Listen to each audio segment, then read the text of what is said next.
নারকোল ফাটানোর নতুন টেকনিক আমার মার কাছ থেকে সবাই দেখে নাও। নারকোলের প্রথমে একটু ওই যে জল দিয়ে দিয়ে হালকা এমনি জল দিয়ে দিয়ে একটু দাগ করে নিতে হবে। নারকোল ফাটানোর জন্য দায়ের দরকার হবে না, তোমরা সব দেখতে পাবে।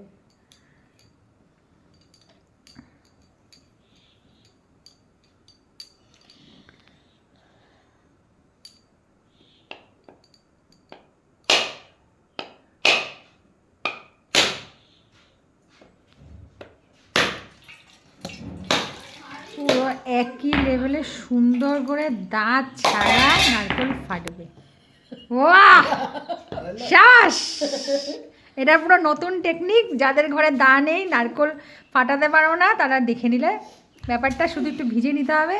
এনার আবিষ্কৃত টেকনিক আমি এই জীবনে প্রথমবার দেখলাম। একটি পাথর কিংবা নড়ার সাহায্যে একদম।